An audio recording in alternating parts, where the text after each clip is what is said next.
Let's start by taking a closer look at the beginning of the journey, at how you came up with the idea for your startup. Can you tell us how you knew that you had come up with something that has the potential to be translated into a successful startup? Samantha, please start.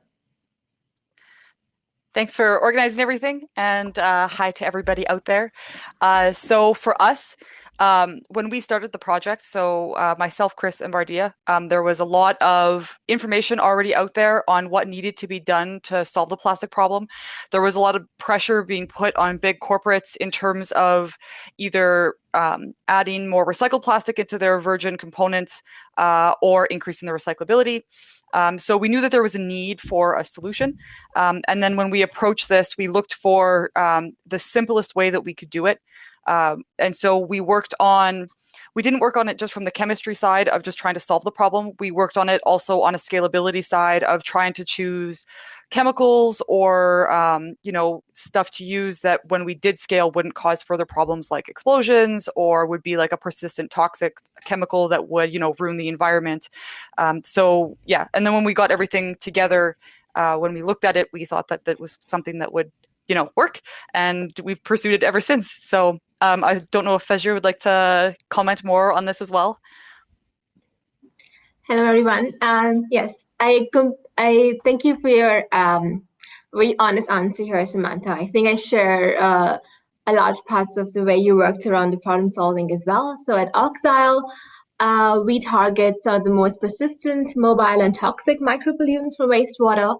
And if you think about the idea behind it, it has been there for decades and decades. We can all agree we need better treated water, which enters as surface waters and the drinking water. Everyone agrees in that. But if you look at how much progress has been made in this area in the last decades, it's kind of astonishing how we are still using really inefficient treatments, and even the ones that are so unsustainable and release these pollutants into our environment. So going into the project, I knew that there is a need for that. I knew there's a demand for that. We need to contribute as a society.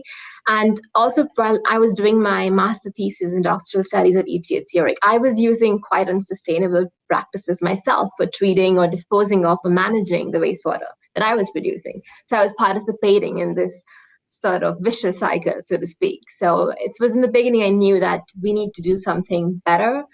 And I started really looking around as to what was done so far, what is the missing links, what can we add on to that? And it's sort of this aha moment, if you can say it, that you realize, okay, so this is what we need to do. If you have these properties in the material, it can make a change. So once we had that, we pursued that forward relentlessly for the last 5 years. And then we literally started targeting those pollutants that were hard to remove by the existing treatment. So we really went after them. There's a whole group of them that are considered very problematic. We systematically targeted them one after the other. And when we knew we could remove pretty much all of them by more than 95% removal efficiency, we knew we had something, and we just can't keep it inside the lab. We just can't make a paper out of it. We need to go more to have out there to have a better impact. So that's what we've been doing since then.